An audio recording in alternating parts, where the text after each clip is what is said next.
Welcome to the Lead to Win podcast. This week, we visit with Alex Johnson, registered athletic administrator, assistant principal, co-creator of the All-In process, and current athletic director at Bayless High School in St. Louis, Missouri.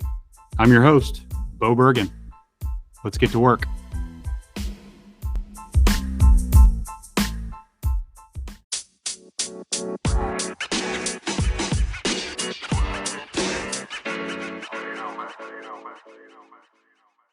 Super excited for this one today as I welcome a fellow AD, Alex Johnson, to the show. Alex is in his first year as assistant principal and athletic administrator at Bayless High School in St. Louis, Missouri. During his 6 years in education, he taught PE and coached students and student athletes of Mountain Air, New Mexico, Plano, Texas, and Socorro, New Mexico in the sports of football, cross country, basketball, and track and field. Transitioning from teaching and coaching to administration, Alex has spent the last 6 years as an athletic administrator serving the communities of Socorro, New Mexico, Clinton, Missouri, and now St. Louis, Missouri at Bayless High School. As the Clinton School District AD, Alex worked to revitalize the Cardinal Activities program, primarily through the implementation of the All-In process character development program, which he co-created with All-In Sports Outreach Director, friend, and mentor, Stewart Hardy. Alex has a passion for leading programs that promote character education and student engagement, and he focuses heavily on social media, branding, and the platforming of student athletes through Box Out Sports. Alex is married to his college sweetheart, Kelsey, and has 3 children, Jacoby, Amador, and Gwen. Alex, thanks for coming on, and welcome. Thanks, brother. It's good to be here, my man. So I first, quote unquote, crossed paths with Alex when he was the AD at Clinton, which is not too far from where I'm at. And we were actually close enough to be in the same district in girls wrestling. And I didn't really know him. I just got emails from him. But one thing that stuck out was how extremely organized he was. He volunteered to do that, but anyway, he was extremely well organized, and everything that he put out just looked great, which is a little bit, what we're going to talk about today with the branding stuff. But I was extremely impressed with that, and then I was fortunate enough this past summer to run into him at the Border State Summit AD clinic at Downstream Casino this summer, and he did a breakout session about branding and social media and things of that nature. Bottom line is, the dude knows branding, and I wanted to bring him on today and talk a little bit about that. Not just the aesthetic branding, but also your personal brand and kind of what makes you who you are and what you're about. So, first question, Alex, I got for you. Well, not really a question, but just kind of go into your story and a little bit of background on how you got to where you are today. So I think you got a lot of it in my intro. Luckily, I had recently written that bio because of the Border State Summit, so it was a quick copy and paste. I don't want to, beat a dead horse, but I will say my wife is really big with social media. She actually runs a thrifting business on Instagram. And so we can't not have attention to detail in our household. It kind of is in our blood. And, for better or worse, our kids expect to take 4 or 5 pictures when we're out doing something. And at first it really, I'm not going to lie, I was like, oh, here we go. Got to take another picture. But the more I've looked at the details, it's documenting life. Right. And so when you look at that from a personal perspective and you shift that to our kids, I think we hadn't talked about this yet because obviously I wasn't at Bayless yet this summer, but I had a kid come into my office a couple weeks ago, and he said, I love everything you do with Instagram and stuff. He's like, you make me feel like we go to a big school. And I don't think you can get a better compliment than that. You know what I'm saying? It's we're a 3A school. We're very unique because we're in the middle of the city. We're the first school that is not, it's in the county, so we get all the benefits of St. Louis County, construction, all that stuff, but we're very close to downtown and everything else. So very unique. And it's also, it's basically the same size as Clinton. We got 580 kids here. So were around those Lindberghs and Melvilles and Oakvilles and CBCs and Chaminades, I mean, all the big powerhouse football programs. And so for a kid to come in and is like, hey, essentially what that says to me is you make me feel special. So to me, my background, take all the job stuff that I've done in the past, that really, I got to the point where, it just, if it's not good enough for Jacoby, Amador, and Gwen, it's not good enough for these kids either, because quite frankly, they're all an extension of our family. So I don't know. It's a very roundabout way of explaining my background, but the level of importance in seeing it in the kids' eyes of how much it means to them to feel like a rock star. It's a really big deal to me. So. Yeah, for sure. That I can identify with that for sure. I'm at a bigger school, but our kids are small town kids, and they appreciate feeling valued and highlighted, and that's a huge thing when you talk about culture within your program. Yep. So this is kind of a big question to start off with, but as you think of your journey at the places you've been, people you've met, what's been the most influential experience for you? I don't think there's a way to answer that specifically without just saying, like, I am a firm believer that God puts us exactly where he wants us. And I just have kind of, I moved a ton as a kid. I lived in Kansas, Missouri, Indiana, Arkansas, Minnesota, as a kid. And I think I'm missing one there. And so for me, change was just a part, like, honestly, if I didn't have change, it was less normal than change. And so when I went to college, I actually didn't go for PE. I went for Spanish education, which is a story for another day. But like, I finally just kind of accepted that my dad was right. One day, a friend of mine invited me to a PE class, and he was in my fraternity, and the rest is history, And so I ended up in that. And then when I got married, we were about to have kids, and my wife was like, hey, like, if you ever don't want to coach, and I mean, you probably have experienced this. I was like, I'll never want to not coach. Like, there's no way. And she's like, well, you might want to make more money for our family.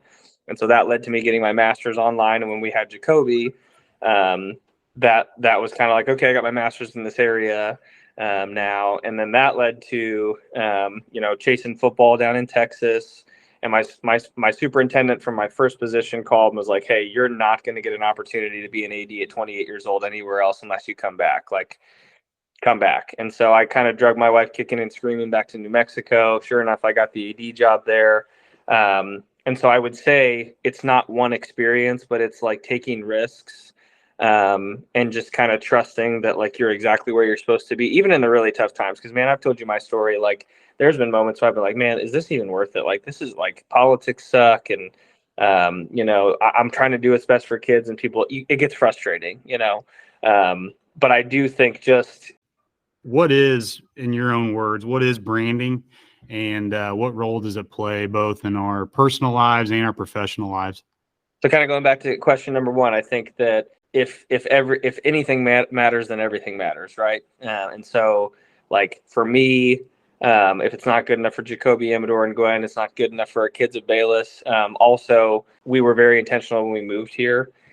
And so we live in the district. Our kids go to school, like, they're literally across the street from me today. And so for me, like, I want my kids to wear the same colors as me. And I've gotten some looks from that, like, oh, you have to separate professional and personal. And, like, I just don't buy that, man. I think that, like, if you're not like honestly, it puts a little bit more of a fire under myself as well too, because, like, if I'm doing it well at this level, then I'm preparing it for my own kids. And I know that that's not a luxury everybody has, but it's something that I believe in. And so to me, branding, if you, I mean, to define it, it's really like, it's building something that if someone were to look at it, like, that's my school. But if you look at my journey, the different schools I've been to, of course it's grown, but it's very consistent in, like, hey, we got a game day post at this time every single day, and we'll get down to more of the nitty gritty of that. But to me, what branding is really, people know when they look at your school, this is how we do things. This is when you can expect it to be posted. And then also, kind of like, it should also go back to your mission, vision, and values. And again, that'll be a later conversation. But branding is, when I look at this, I know what I'm going to get. And then at the end of the day too, it's platforming kids on an area or a social media piece that they might not otherwise have that opportunity to be seen. How closely do those what you just talked about, those values and things like that, how closely does that align to the corporate world or really any other industry when I you talk think, about branding? yeah, so I think it absolutely aligns because, again, whether it's a school or a business, your name is important and your name should mean something. Your name should be consistent. Like, do you want to be a person who can be counted upon to be on time? Do you want to be a person or a business who, like, when we say this is the deadline, it gets to us, right? And so, like, if you have, if you look at like the golden arches of McDonald's, for example, um, everyone knows what McDonald's looks like. Everyone knows that no matter what you and I as parents may say, like, McDonald's is not the best choice, but gosh darn it, my son wants to go there over anything, even though we have all the options in the world in St. Louis, right? Jimmy John's, freaky fast. I don't think it's as fast as it used to be, but it once was. Chick-fil-A. I can't walk away from Chick-fil-A without a smile. Like, the list goes on and on, right? So for me, I think it completely lines up. And so you can take it out of the educational world. You can go into sports. But really, to me, what branding is you have a face, you put a face and a name to something, and anyone in the world, or at least in your radius of influence, should be able to look at that and go, that is fill in the blank person, that is fill in the blank, XYZ, and this is the product they're going to deliver, or this is what I can expect from them. And also, you're attaching your name to it at the end of the day, because I might be the AD and the assistant principal here, but if I put out something that's misspelled, it would have the same effect if you're posting it on KFC's Twitter, And so, to me, branding, whether you're in the school setting or in the corporate world, it's equally important. It may have different ramifications down the line. One might be more of a money or a bottom dollar, right? But both of them matter, and both of them help us, in my opinion, function as a society to where we have a reciprocal relationship, both with, because honestly, dude, this. If I go out and I ask a business in this community to give to, hey, put a banner up at the baseball field, like, I want it to look aesthetically pleasing. And I know it sounds really silly, but I don't know if that answers your question, but that's where I see it definitely overlaps and crosses over. Yeah. So what advice would you give to somebody, maybe they're just starting out and they're tasked with that, making it look better? What advice would you give them? Maybe some tips and tricks if their brand is lacking. What advice would you give them as far as aesthetics go? Again, consistency is so big. I really think that, like, I have a specific game day post for every sport. And again, it's impossible for me not to go back to like what I do here. But like, if you like, there's a time of day when you're going to get the highest amount of traffic. There's a time of day where you're like, and for us, that's between 11 and 1 o'clock. I don't know why that is. Maybe it's because our kids go to lunch then and they're allowed to be on their phones. But I know if I make a post for our game day basketball that day, it's going to get a ton of traffic. It's going to get a ton of likes, and it's going to get a ton of shares. For the aesthetically pleasing piece, honestly, man, that's harder because the beauty is often in the eyes of the beholder. But like, for me, like, I just know, like, and this is going to sound, I don't want to sound arrogant, but like, I just know it looks good. And if you do it long enough, it doesn't look good. It's why when I get questions like, why'd you choose to be an Under Armour school? Well, first of all, we get a quick turnaround on our product. It's quicker than Nike and Adidas at the present moment. However, like, as much as I wish we had more Cage jackets, I know I'm going to get X jacket. I'm going to get this logo here. The screen printing is perfect. Like, so again, it comes down to consistency, man. Because to me, you have to choose what works for you, and you have to run with it. But then you get to the fine tuning. Like I think something that we make a mistake on is we want to do all these crazy things with our branding, and we want to go out there and make a name for ourselves. And at the end of the day, we never really got anything accomplished because we didn't start with like 2 or 3 really important things, right? So I think that the best thing that anybody can do starting fresh is to pick a logo, pick a couple colors that they would really want to incorporate with that, and then find out your consistent message that you're going to pump out there. And literally, like, that's what we did here. My first post was just a picture of our Bronco, and all it said was #bring the Stampede, #Bayless all in. What does that do? That creates like, oh wow, it's like almost like oh, what is that? Like, it's enticing. And within the first 2 days, I had like 100 followers on our Instagram with just a quick post, and people wanted to ask questions. So I see on your social media quite a bit, you're kind of branded with the all in mantra. yes. Tell me a little bit about the all-in process, and what's the story behind that, and when did it kind of come about? Yeah, so really simple.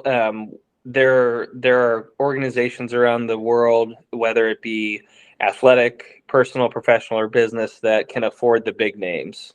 I don't know if you heard Stephen Mackey. He's the number one guy for UIL in Texas. 2 words. He's incredible. Damon West went with John Gordon, who will be speaking at national conference this year. There are a lot of schools who can't afford those guys, man, quite frankly. And so Stewart Hardy runs the All In Sports Outreach podcast. And honestly, that's a Christian-based, faith-based podcast that basically it gets into the minds of coaches and people who work in either athletics or athletic administration and talk about how their faith goes along with stuff. But what came from that was he had me on his podcast when I was coaching football and ADing in Socorro. Man, that was probably 2019, and a friendship sparked from that.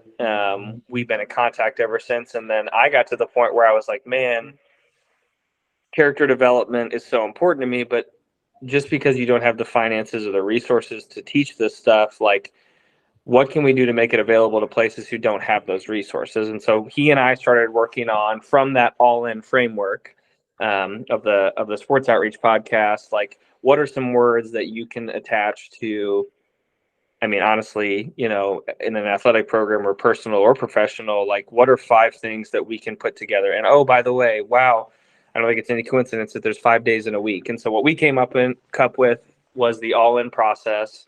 And also, side note, what I would consider him a mentor. We've never met in person, but he's the athletic director at Academy ISD in Little River, Texas.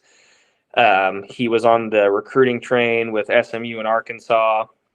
A family emergency happened, and he ended up returning home to Little River Academy, and he is now their AD. And he has something called the MVP process. And so from meeting Stewart and deciding on our 5 words, and then getting together with Jared on his MVP process, we came up with the all-in process. And so accountability is the first word. So accountability is Accountability Monday, Leadership Tuesday, Love Wednesday, Integrity Thursday, and Nourishment Friday. So those are our 5 pillars, so to speak. It got off the ground. It was really big in Clinton, and then I left. And so what I've learned this year is it's kind of a hurry up and wait, because your first year anyway, you're trying to figure out, okay, what do they do well? What do we need to work on? And how can we improve it? And then you really take off next year. So really, between me and you, it's hashtagged everywhere. The words are getting sprinkled in. The coaches have it in their evaluations to talk about how we would see it in their program. But it's more of a background noise right now to kind of like build the anticipation. And so that's where it came from. Stewart and I are kicking off the second half of the year. We're organizing our framework because it's not a business. Everything's free. All of our content's free. But before we launched it, we want it to be really, because it's been in our programs that I've been at, and we have it a couple schools piloting right now. But I really, it's kind of like an app. You don't want to launch it until it's fully ready. And so it's being implemented in a kind of a back doorway here right now. But if you were to walk around our halls, and it's the same thing. I listened to the podcast. You had your football coach on that first one.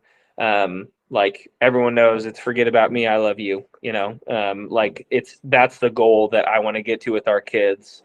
And I can explain more why we picked those words too, but that's where we're at right now with that. So, yeah.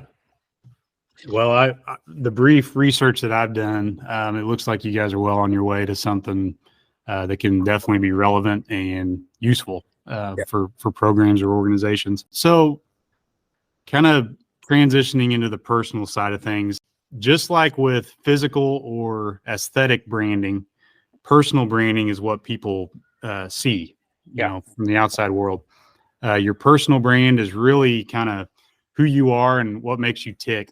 If I'm a leader trying to find my personal brand, maybe I've lost my way, or maybe I'm in a new position trying to kind of align things and what I want to be about. What do I want my program to be about? What advice would you have for them kind of developing that personal set of beliefs or my personal brand? So I'm a big Ted Lasso guy. Biggest compliment I've gotten from an adult since I've been here is, when we have our administrator, like Principals Week or whatever, My front office secretary, Miss Champion, she got me a Ted Lasso ornament. She goes, "You just really remind me of him." And I was just like, man, that's a big deal to me, because it's like he is who he is, unashamedly. And also, I really think it's the type of person who could take any situation and just make it better. And I'm sorry, I get emotional when I talk about it, because it means so much to me. But I think you even mentioned someone who's lost their way. Like, I think all really good leaders, anyone who wants to get ahead in life and, like you say, lead to win, we almost all have an imposter syndrome where we're like, I'm not doing enough. Like, how the heck did I get here? I don't deserve this. I haven't earned this. Dude, it's daily for me.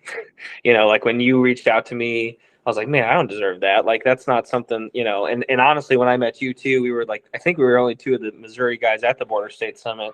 Like you said, we just interacted through emails. Like when you said I was super organized, I was like, holy cow, like I feel like I fail at that every single day, So for me, I think it's really like connecting with who you are as a person, and doing your very best to lean into your strengths, and then surround yourself with people who can help you get better at your weaknesses.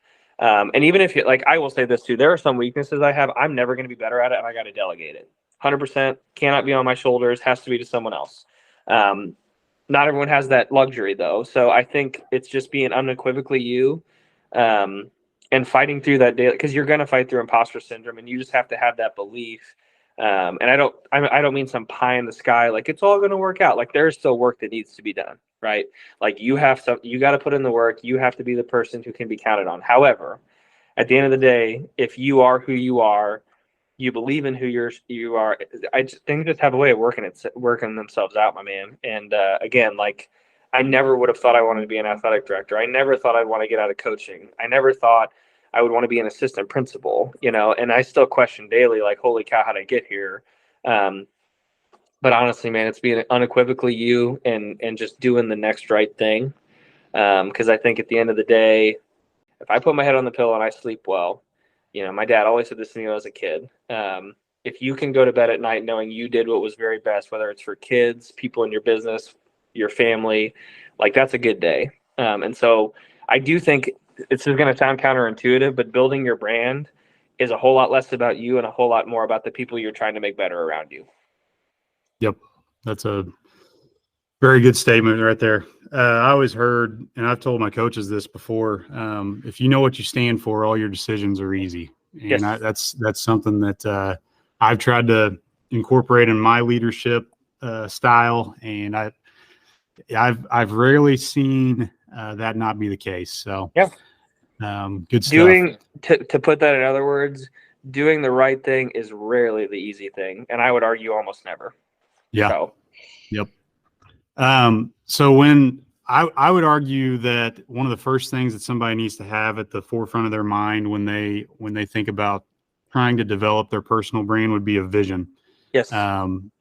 What do you think what role does having a vision play in the development of your personal brand? So I think, like Bayless High School, for example, as a district, we have a mission, vision, and core values. As a high school, we have mission, vision, and core values. And then in the athletic department. So really, the first thing I would say is alignment within your organization. And I know that sounds very simple, but when you might work for just yourself, but most of us, whether like your boss could be your wife, like I report to my wife every day, because I always have said that round 2 happens when I get home. Like, I'm serving everybody else's kids, I better do a good job when I get home.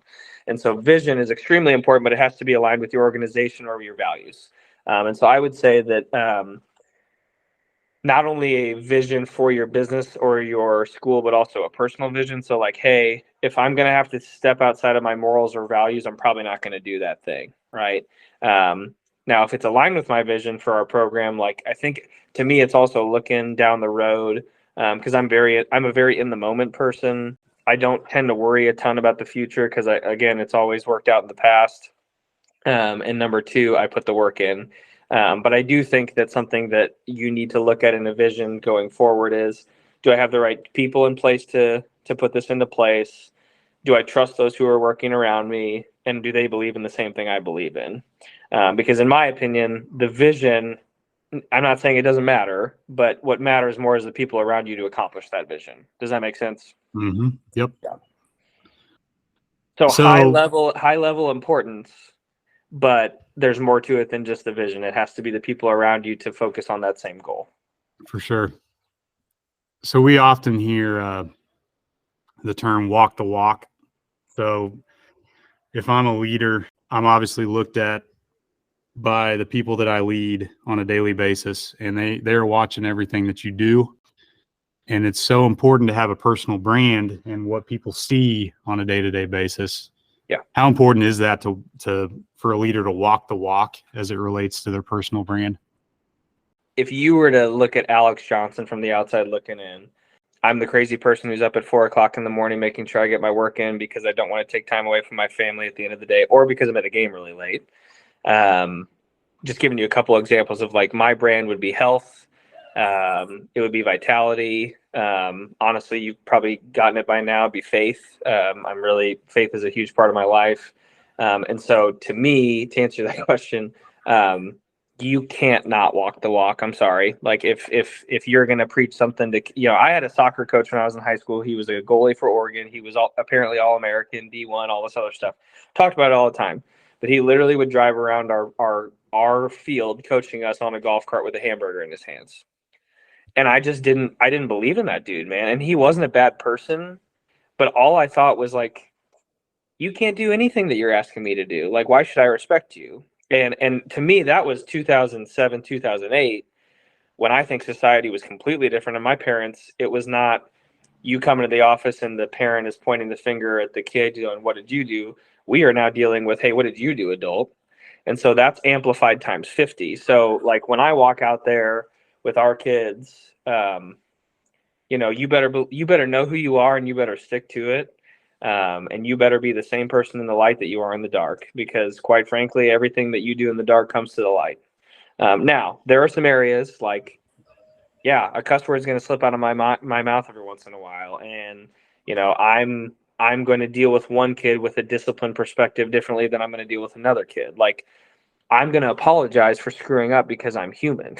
Like, I am not going to be perfect, but I will say you're not defined by your small moments of weakness where you jack up and you say you're sorry. You are defined on, in my opinion, who you are stretched out over time, consistently showing up for those people. And I think that, so again, to the level of importance on walking your walk, it cannot be understated. But you also have to give yourself grace in those moments where you're like, man, I stepped, because it's not stepping. If it's stepping out of character, you're doing a good job because you are aware of what your character actually is. Mm-hmm. Yeah. So I came across a thread on social media the other day. I was just kind of scrolling your Twitter feed, not trying to be creepy or anything, but you were talking about some of the podcasts that you were into at the moment, and the person that originally asked the question then asked, what's your discipline for listening to those? And, how do you go about the intake of all those podcasts on a weekly basis? And I was impressed with the answer you gave them. You knew exactly when you listened to what podcasts, what day, and you kind of walked yourself through a week on what you wanted to intake and how you wanted to develop and grow based on listening to those. So I immediately took from that's discipline right there. So what do you think, as a leader, developing your personal brand, and it kind of goes along with walk the walk, but what role does discipline play as a leader when you are leading people? So I just watched a video the other day of Jay Wright's reaction when Villanova won the national championship, Archidiacono to Chris Jenkins. I'm sorry, man, leadership stuff never gets old to me. It's the same thing when Brad Stevens drew up the play against Gonzaga and Roosevelt Jones sunk the shot, and just stoic, walking to the sideline. And I can tell you this, dude, I am not that way. Like when our kids score goals, I'm going nuts, like touchdowns, like I'm just super emotional. But I think that what he was talking about was, when you are disciplined, you put the work in, like you can live with the outcome no matter what happens. And I have to, I mean, I got to be honest with you, man, like you and I, like I might have put on a good face when we have had conversations, but like when that wrestling tournament was happening in Clinton, I was networking with Mo Netzi, former AD. He works for Mission now. And like, hey man, if you hear of any jobs, like it was a struggle. It was tough because I was like, I basically was told like, hey, your services are, don't take a bad job, but if you take a good one, you better take it. And there's a lot more to it behind the scenes, politics, stuff like that.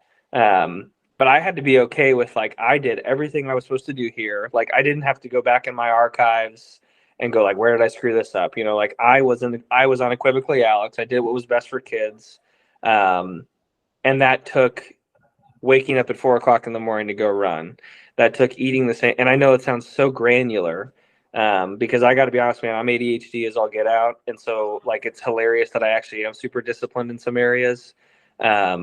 But like when I get to a point where something really matters, like again, if anything matters, then everything matters. So how you do one thing is how you do everything.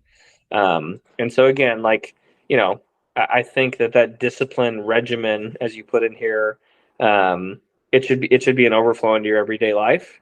And I think that it really, if people see you walking the walk and being disciplined, they might make fun of you for a certain amount of time, but eventually it's going to rub off on them. And quite frankly, to go back to John Gordon, if it doesn't, then it's going to help you determine that they're not on your bus anyways, and they need to go somewhere else. And the thing I've always been telling, it's like, hey, I'm not, our superintendent here, she's wonderful.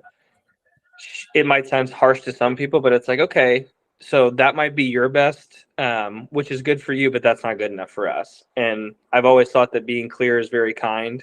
That's a Craig Rochellism, but for me, you can be more direct with people because you have built up a little bit of that capital or that equity because they see you putting in the work. Does that make sense? Yep, absolutely. Yep, good stuff. When this is all said and done, what do you want your legacy to be, and what do you want to be remembered by? So I think it's separate and also together, personal and professional. Because I think I've already said this earlier. I'm very firm on I want my kids to wear the same colors as their dad. And so for me, on the personal side of things, I want to be someone who looks at as a man of faith, faith and integrity, who did the right thing, a good husband who puts that title before my kids because I love my kids, but my dad always said in 18 years they're going to be gone, and you don't want to be looking across the table going, who the heck are you? So man of faith and integrity, good husband, good dad. That's on the personal side. On the professional side, I really like, I don't want the Bayless all in or the, when Clinton, it was Clinton all in. I don't want it to just be some words to get thrown up. Cause I do think, man, like the thing that frustrates me the most is that like culture is not a name you throw up on a wall. Like you talked about with your head coach. It's not something that like, hey, like it just happened, like when we talked about culture and character development, if I'm the leader of that ship, I want everyone around me to know, like, at the end of the day, Mr. Johnson or AD Johnson or whatever you want to call me, he did what was best for kids. And in my role, it's a little different because, when you're a teacher, you support the kids. When you're a coach, you support your athletes. When you're the AD, though, you go to supporting the coaches. And then when you get the assistant principal piece, I'm now supporting the teachers, right, with discipline and everything else. But all of it goes back to, if I do that well for teachers or whoever I have under my leadership, it is doing what's best for kids. So to put that in summary, I want to be a person, my legacy, where you take that personal, you look at the professional of, hey, I did what was best for kids, and putting those two things together. Because again, if you do both of those in the personal and the professional realm, you don't have anything to hide, and they can come together, and then your family can attend games and they can be around you. And honestly, it's creating community. So it's a very long-winded way to say man of integrity and faith, good husband, good dad, and someone who did what they said they would do at the end of the day, and it could be counted on. Absolutely. All right. I want to end today's episode with some rapid fire stuff just to lighten the mood a little bit and help people get to know you a little bit better.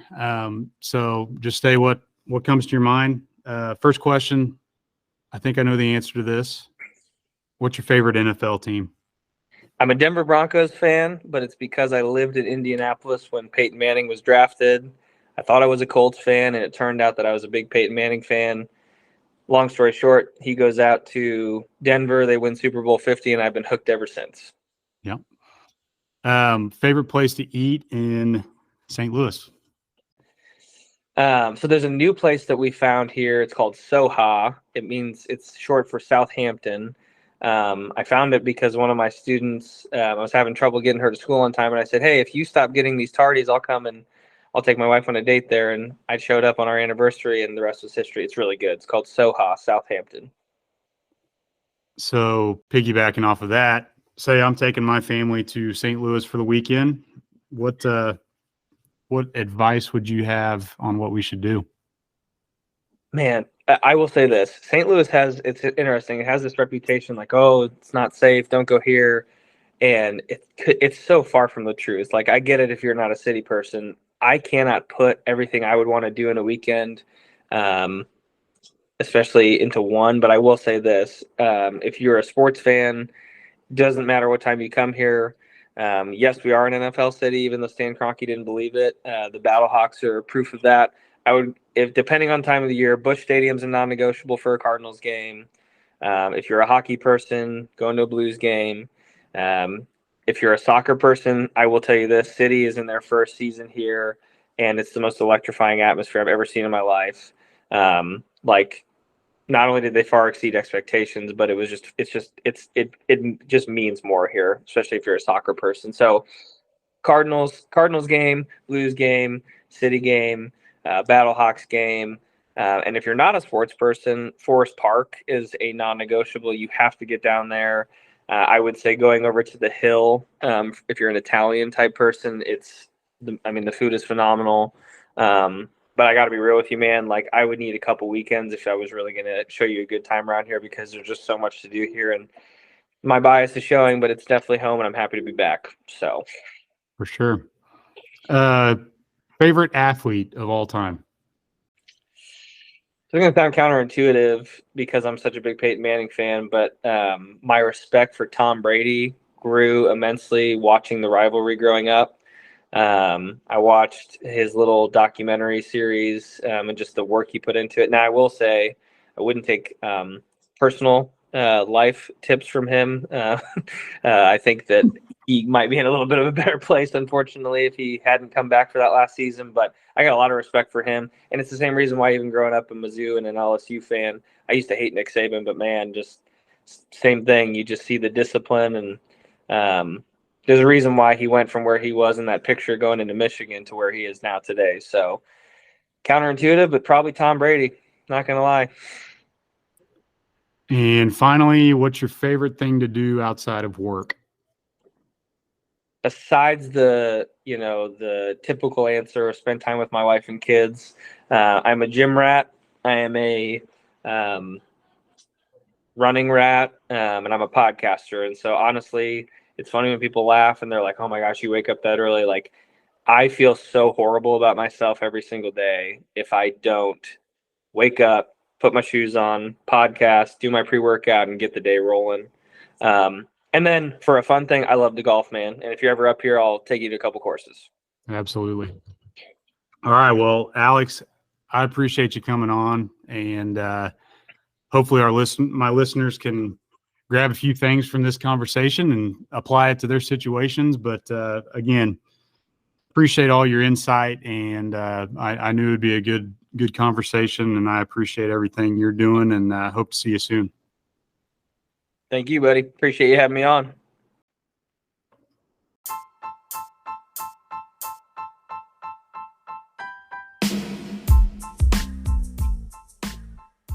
We hope you enjoyed this episode of the Lead to Win podcast. You can find all of Alex's social links in the description of this episode if you'd like to connect or would like to keep up with him. Be sure to set your notifications to receive updates on new episodes. The Lead to Win podcast can be found on Spotify, Amazon Music, and Apple Podcasts, and a new episode comes out every Tuesday. I'm your host, Bo Bergen. Until next time, now go do the work.